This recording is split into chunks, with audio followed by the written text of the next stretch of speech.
Hi everybody, अस्सलाम वालेकुम। आपकी स्क्रीन पर मैं हूं मैर सतार। आप देख रहे हैं थिंक न्यूट्रल। आज हम मिस्टर हनान इफ्तिखार को होस्ट कर रहे हैं, who is a very intellectual guy. आज हम मिस्टर हनान से बात करेंगे थॉट प्रोसेस के ऊपर कि सोचना हमारी जिंदगी में कितना इंपॉर्टेंट है, क्यों सोचा जाए, कैसे सोचा जाए और हाउ टू थिंक क्रिटिकली। और it's a very fruitful discussion. Hope you like this video. Watch till and share with others. Thank you so much. सबसे पहले तो मैं आपसे ये जानना चाह रहा हूँ, what is critical thinking? Done is better than perfect. It's a wonderful quote by Sheryl Sandberg. Yes. यानी मेरा फर्श किसी का अर्श है राइट। और किसी का अर्श मेरा फर्श है। राइट। ये बड़ी एक इंपॉर्टेंट रेवोल्यूशन होती है यहाँ पे कि जब आपका ब्रेन ये आपको कह देना कि हमें सब पता है, इसका मतलब है कि आपको अभी बहुत कुछ नहीं पता।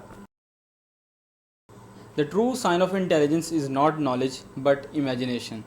Albert Einstein. Thank you so much sir for your presence. आज सर हम बात करेंगे आपसे थॉट प्रोसेस पे, थिंकिंग मेथडोलॉजीज पे और क्रिटिकल थिंकिंग पे। Right. How much it is important, इसका क्या रोल है हमारी ज़िंदगी में, how to start thinking, how to start critical thinking. तो सर मैं पहले क्वेश्चन पे आता हूँ कि सोचना कैसे स्टार्ट करें, सोचना हमारी ज़िंदगी में क्या इंपॉर्टेंस रखता है? Sure, Mayor. Thank you very much for very expansive introduction first. Thinking and contemplation, दो डिफरेंट चीज़ें हैं। थिंकिंग हम हर वक्त कर रहे होते हैं। Thinking and over stress as well. Thinking होती भी दो टाइप्स की है। उनमें से एक टाइप आप नॉर्मल थिंकिंग कह लें और एक को कंटेम्पलेशन कह लें। ठीक है। कंटेम्पलेशन क्या है? जब मैं रात को 12 बजे छत पे अपनी आसमान के नीचे बैठता हूँ ना और मुझे तारे नज़र आ रहे होते हैं और उन सितारों को देख के मुझे दुनिया भूल जाती है नीचे वाली, और मैं सोचता हूँ कि तुम्हारे पीछे वाला क्या कर रहा होगा। टेक्निकली तो मैं एक प्लेनेट पे हूँ ना, दैट इज़ फ्लोटिंग। तो मेरे तो नीचे भी कोई सितारे होंगे, यानी मेरा फर्श किसी का अर्श है। राइट। और किसी का अर्श मेरा फर्श है। Right. That's how the planet works, because it is just dispelled in nothingness. See so अब ये जो दूसरी मैंने बात की है, this is contemplation. It's thinking on advanced level. हम इसे कह लेते हैं कि ऑटोमेटिक एंड मैनुअल थिंकिंग। आप इसको इस कॉन्टेक्स्ट में ले आए। ठीक है। और you can call it monkey brain, और दूसरा एक और होता है आइंस्टाइन ब्रेन। ठीक है जी। या एक सिंपल थिंकिंग जो 95% हमारे टास्क चली के करवा रही होती है, दरवाज़ा खोलना बंद करना, गाड़ी को का दरवाज़ा खोल के बीच में बैठना।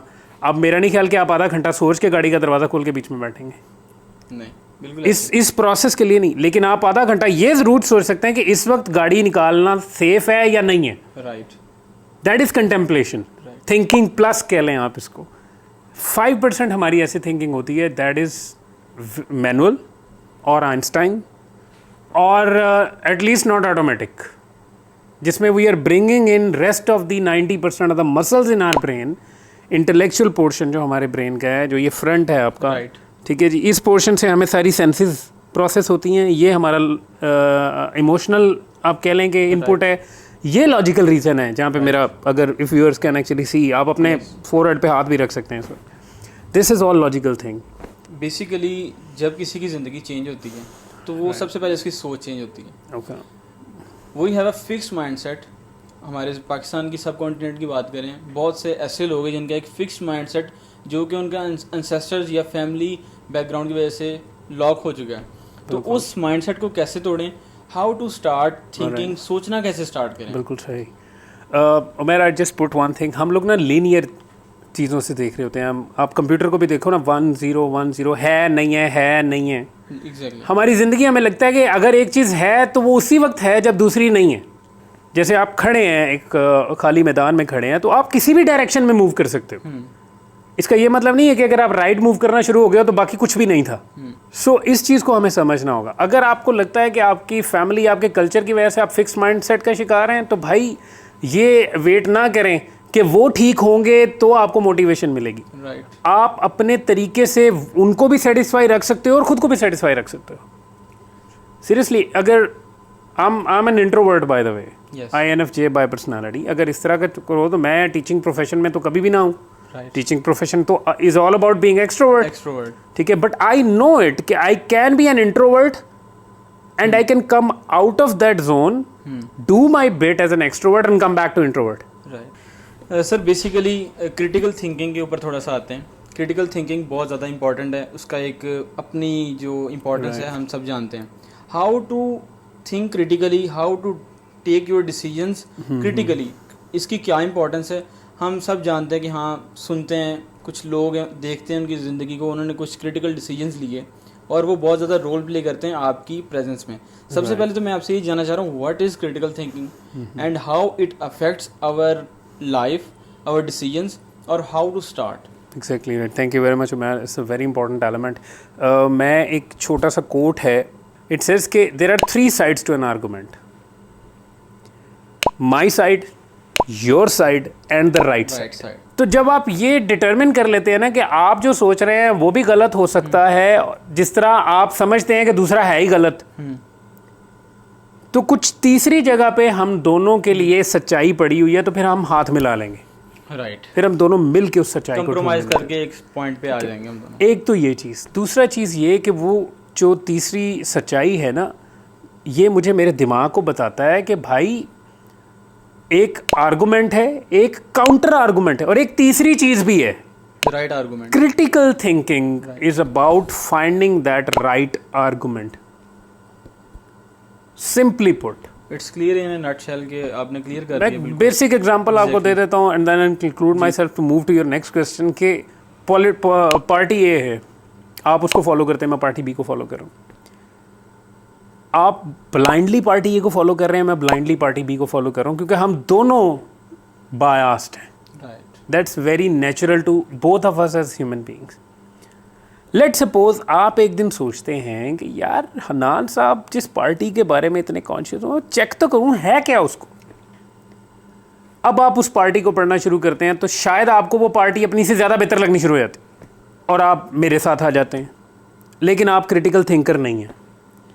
आप क्रिटिकल थिंकर तब हैं जब आप अपनी पार्टी का मैनिफेस्टो सामने रखें और मेरी पार्टी का मैनिफेस्टो सामने रखें, और फिर इन दोनों के ऊपर खड़े होकर सोचें कि ये दोनों कहाँ सही हैं और कहाँ गलत हैं, क्योंकि वो जहाँ सही गलत होंगे वहाँ एक थर्ड मैनिफेस्टो पड़ा हुआ है, the right manifesto. The right manifesto. When you start, you try to find it, that is when you are doing critical thinking.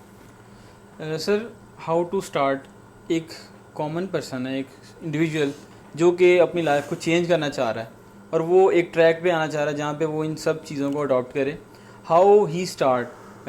मैंने तो स्टार्ट ऐसे किया था, I start reading, I start book reading and it helps me a lot to think individually. तो आप इसमें क्या recommend करते हैं कि इनिशियल स्टेजेस पे ही want to start thinking, what do you recommend? Umar, let's assume कि मैं आपकी और हनान इफ्तिखार की ये डिस्कशन देख रहा था, उसमें क्रिटिकल थिंकिंग आ गई। अब अगर मैं वाकई कुछ करना चाहता हूँ ना, तो पता क्या करना चाहिए मुझे इस वीडियो को अभी रोकना चाहिए और गूगल पे जाके सर्च करना चाहिए क्रिटिकल थिंकिंग को। आज आप जो कुछ करना चाहते हैं उसको सर्च करें। Right, keywords, you are defined by your keywords. आपके डेटा एल्गोरिदम्स आपके कीवर्ड से अंदाज़ा लगा लेते हैं कि आपको साइकेट्रिस्ट की ज़रूरत है या साइकोलॉजिस्ट की। आपके फेसबुक को चंद सेकंड, ज़्यादा बता रहा हूँ आपको, सेकंड के चंद हिस्सों में पता चल जाता है कि आप इस वक्त मेंटली डिस्टर्ब हैं। वो अलग बात है कि वो साथ में ही आपको किसी साइकेट्रिस्ट की ऐड देनी शुरू कर देगा, राइट? लेकिन the systems are so strong. अच्छा, why can not we use the systems to our own good? भाई, आई वॉन्ट टू नो। एक बंदा था हनान इफ्तिखार, उसको एक बंदे उमैर ने क्वेश्चन किया कि भाई व्हाट इज़ क्रिटिकल थिंकिंग। छोड़ देंगे उमैर और हनान ने क्या किया, खुद क्रिटिकल थिंकिंग को पकड़े। हमारा काम आपको कीवर्ड देना है, right, for you to go and search. अब आप जाके उसको यूट्यूब पे भी सर्च करें, अब आप उसको जाके कोर्सेरा पे कोर्स सर्च कर लें, अब आप उसके बारे में जाके बुक्स सर्च कर लें। ये बड़ी एक इंपॉर्टेंट रेवोल्यूशन होती है आप पे कि जब आपका ब्रेन ये आपको कह देना कि हमें सब पता है, इसका मतलब है कि आपको अभी बहुत कुछ नहीं पता। इसका मतलब है कि आपको डायरेक्शन चेंज करनी है, राइट? अब अगर आप वाकई कुछ तब्दीली अपने लाना चाहते हैं तो भाई use the power of these devices. Everything is at your disposal. मैं इसीलिए कहता हूँ कि do not be the follower of technology, be the builder of the technology. It's not necessary कि आप उसके लिए फेसबुक खड़ी करें, मेटावर्स खड़ी करें।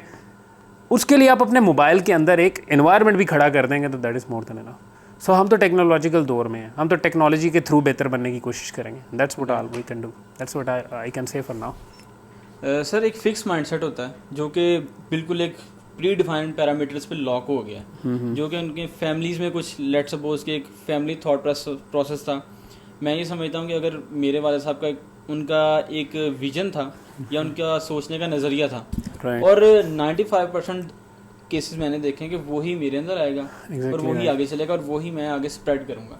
लेट्स सपोज मेरे कोई दोस्त हैं, उनके अब्बू को सोचने का नज़रिया ये है कि हाँ this political party is one of the best, बेशक वो ना हो, लेकिन उसने अपने वालिद साहब का या अपने रिलेटिव्स या फिर अपने सराउंडिंग का ही माइंडसेट को आगे स्प्रेड करना है। एक फिक्स माइंडसेट है, तो हाउ टू ब्रेक और how to configure your mindset is right और रॉन्ग, तो इसमें आप क्या? एक्चुअली इसमें दो चीज़ें होती हैं, am I going to tell somebody or am I going to make them feel? Right. Both are different, both have different impacts. अगर मैं आपको आगे अपने पॉलिटिक्स की एग्जांपल में उसी को लेकर, अगर मैं आपको आगे कहता हूँ कि party A is rubbish, that is a direct attack on you. मैंने बात भूल जानी है, मैंने आपको याद रखना है। Right. अगर मैं आपके पास आके पार्टी बी की तारीफ़ें करना शुरू कर दूं, it is still a direct attack. मैंने बताया ना, अगर मैं आके आपके ये कहना शुरू कर दूं, let's suppose party A is in power right now, तो मैं आके वैसे कहूँगा यार जब से वैसे नई गवर्नमेंट आई है ना, ये चीज़ें थोड़ी बेहतर हुई हैं, मुझे ऐसा महसूस हो रहा है। पुरानी में भी ऐसे था, लेकिन ये मुझे लग रहा है बेहतर है। उनकी ये चीज़ अच्छी थी, इनकी वो चीज़। Now you are building environment, the other person is not aware कि आप उसके साथ क्या करने जा रहे हो, क्योंकि उसको आपने कोई पर्सनल अटैक नहीं किया, आप अपनी ओपिनियन शेयर कर रहे हैं जो कि ओपन है, पर्सनली डायरेक्टेड नहीं है। It's an opinion on the system, not the person. हम कन्फ्यूजन ये डेवलप कर लेते हैं कि हम सिस्टम पे बहस करते करते बंदे पे कमेंट कर देते हैं। क्या वो एक बड़ी टर्म है, इज्जत सबको है, यू नो, राइट। तो दैट्स वेरी इंपॉर्टेंट। हम ओवरनाइट चीज़ों को चेंज नहीं कर सकते, बिल्कुल इंक्रीमेंटल चेंजेस होती हैं, उसमें आपका एक्शन बहुत मैटर कर रहा होता है। ज़ुबान बंद, काम चालू। आप अपने तरीके से काम करते रहें, दूसरे के तरीके से काम चलाते रहें, बीच बीच में अपना तरीका इंटरसेप्ट करवाएं। थोड़ा थोड़ा इंटरसेप्शन करेंगे, थोड़ा रिएक्शन आएगा, एक टाइम पे उस बंदे को ही पता नहीं चलेगा कि आपने उसे बदल दिया है, क्योंकि ये उसकी अब सेकंड हैबिट बन जाती। तो इंस्टेड कि आप इंस्टेंट रिजल्ट्स लें, इसको एक प्रोजेक्ट की तरह लेके चलें, gradually, slow and steady wins the race. That's the intelligence we are talking about. Yeah sir, अभी बैठे बैठे मेरे ना एक माइंड में ख्याल आया है और क्वेश्चन बड़ा रेज हुआ है, how to be at the moment. अभी मैं बैठा आपसे बात कर रहा हूँ, एक मेरे मंकी माइंड ने क्वेश्चन आया, हाँ यार अभी आपने एक जनाजे पे जाना है, तो मैंने उसे कंट्रोल करके ये सोचा कि I must have to be at the moment at this talk, ताकि मैं अपनी फुल इंटेंशन के साथ आपसे फोकस कर सकूं और चीज़ों को हम एक डायरेक्टेड वे में लेके चल सकें। How do you recommend to be at the moment, how to stay focused, what do you think about this? Absolutely right. मैं पहले तो मैं ये बता दूं कि this is an absolute natural thing. Distraction, yes, we need to respect distractions. Okay, we don't respect distractions. Again हमारा वही पॉइंट है, आइदर यू आर और you are not. No, right. It's not about कि distractions क्यों आ रही है, it's about distractions मेरी टर्म्स पे आए। बस डिस्ट्रैक्शन का आना is absolutely natural. We actually do not talk to our thoughts, either we are in future or we are in the past. In either case we are in a fight or flight mode. ये सबके साथ होती है, मेरे साथ भी होता है। हाँ ठीक है, वक्त के साथ साथ मैं ये कह सकता हूँ कि मुझे अब ये पता चल गया कि दिमाग ड्रामे कर रहा है, तो इसको रोकना नहीं है, पंगा नहीं लेना इसके साथ। राइट। उसने जो फनकारी करनी है ना, पैनिक अटैक आता है, स्ट्रेस अटैक आता है, ये हो जाएगा, फिर वो हो जाएगा, फिर वैसे हो जाएगा। ठीक है, 15 मिनट है ना, बच्चा कूद रहा है, खेल रहा है, अपना ही काम कर रहा है, करने दो। 15 मिनट बाद इसने मुझे वापस कहना ही है, लो भाई कंट्रोल इज़ विद यू, अस्सलाम वालेकुम, बहुत अच्छा लगा, आपने मुझे तंग नहीं किया, इसकी तो और इज्जत करूँगा मैं आपकी। फिर मिलेंगे। Just do it what they want to. होता ये है कि हम जब अपने माइंड को ये कहते हैं ना कि नहीं नहीं आइंदा ना ऐसे करना, तो mind is like a kid. वो कहता अच्छा आइंदा से ज़्यादा करना है, वो मज़ा आता है, इसको छेड़खानी करो, ये तो इन्जॉय कराता है पूरा। Our mind loves it when we dance to its tune. We just need to get the control back. You see? So living in the moment basically means that you are not thinking about what you did and what you are about to do. Right. But what you are doing. अगर आप वक्त भी ज़ाया कर रहे हैं, यही सबसे काम, तो भाई आपको पता होना चाहिए कि आप वक्त ज़ाया कर रहे हैं और आप वक्त ज़ाया करने की इज्जत करें। भूल जाएं फिर उस वक्त ज़ाया होने से क्या नुकसान होगा बाद में, या पिछली दफ़ा वक्त ज़ाया करने के बाद क्या नुकसान हुआ था। फिर वक्त ज़ाया करें पूरे ही फोकस के साथ, पूरे इन्जॉयमेंट के साथ। वेस्ट योर टाइम तक 10 मिनट तसल्ली से वक्त ज़ाया कर लें, उसके बाद काम करें। ठीक है, अब होगा ये कि इधर से आप सोच रहे हैं कि वक्त ज़ाया करने के नुकसान क्या है, वो जहाँ आपने 10 मिनट वक्त ज़ाया करना था आपने 50 मिनट वक्त ज़ाया कर लिए and you are still doing that. तो वक्त ज़ाया करने की थोड़ी सी इज्जत कर लूँ मैं, उसको ज़रा खेल कूद लेने दूँ थोड़ा सा। We need to go light on ourselves. हम लोगों ने सेल्फ इन्फ्लिक्टेड स्टैंडर्ड्स बनाए हुए हैं, हम अपने आप को हर वक्त करेक्ट करते रहते हैं। So we need to allow our mind to be a little शाना। ठीक है, चलने दो। तो सर इसे हम कंक्लूड करते हैं सिंपल से क्वेश्चन पे Sure. कि आप थोड़ा सा एक रोड मैप बता दें, how to start better thinking, how to start positive और intellectual thinking to someone who is watching this video. That's pretty good. देखिए, again the point is कि I'm a learner myself, but I would just share couple of things that really helped me out. उसमें ये है कि पहले तो जब भी कोई सिचुएशन सिनेरियो सामने आता है, हमारा इमीडिएट रिएक्शन होता है to be negative about it. आप 3 सेकंड में या तो एक्सक्यूज़ पैदा करते हैं या execution plan. So I believe कि either you are going to excuse yourself or you are going to execute it. Right. Excuse और execute में से एक डिसीजन आपने लेना है। राइट। हर काम आपको नहीं करना। हमें ये लगता है कि अगर मैंने ये काम शुरू कर दिया ये भी मुझे करना पड़ेगा, इस काम का मामला नहीं भाई। Just have faith. आपको खुद समझ नहीं आ रही होगी उस काम का टोटल 10% आपने करना है एक्चुअली, 90 तो इर्द गिर्द से सपोर्ट आनी है आपको। राइट। लेकिन वो सपोर्ट तब तक नहीं आ सकती जब तक आप इनिशिएट नहीं कर सकते। We just need to initiate it and then we will. हम खुद परेशान कई दफ़ा हो जाता हूँ। मैं खुद मतलब इस चीज़ को अगर मैं डिप्लॉय करूँ even in my professional life और personal life, I am blessed to have wonderful people that I am working with, to be honest with you. I am blessed to have a wonderful boss, I am blessed to have wonderful colleagues. It's just they are looking at me, तो भाई बात शुरू कर। और उसके बाद से how they jump in and take 90% of the thing, ऐसे चंक्स बांट रहे होते हैं कि sir this is what we will do, this is what you do, because you started it off ना।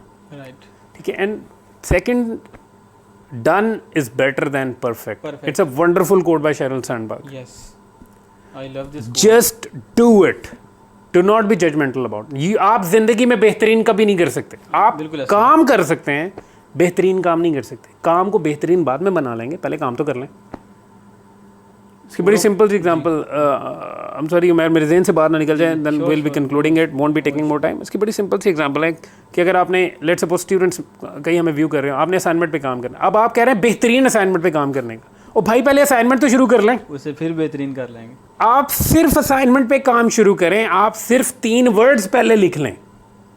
आपने इधर से तीसरा वर्ड लिखना है, आपके माइंड ने कहना 10 और लिख लेते हैं, 10वां आप लिखना है, उसने कहना अच्छा चले यार 30 और लिख लेते हैं। आपको खुद समझ नहीं आ रही होगी कि आपने कब कर दिया। It's just about beginning, so don't be worried about it. अपने आप को गलती करने का मौका दें और सिर्फ काम करें, काम के दौरान उसे अच्छा बना लें। That's all what I have to say for now. Thank you so much sir for welcome, your man. Kind time. और ऑडियंस से ये कहना चाहेंगे, अगर if you have any questions then put in the comment section. और अगर आप किसी डिज़ायर्ड टॉपिक पे चाह रहे हैं मिस्टर हनान इफ्तिखार से वीडियो पे बात करना, then we will obviously do for this. Thank you so much sir. Thank you once again man, thanks a lot. मतलब you are bearing a guy like me, और आपकी वजह से ये भी मुझे बर्दाश्त कर रहे हैं। That's a great thing. Thank you so much, thanks a lot to audience.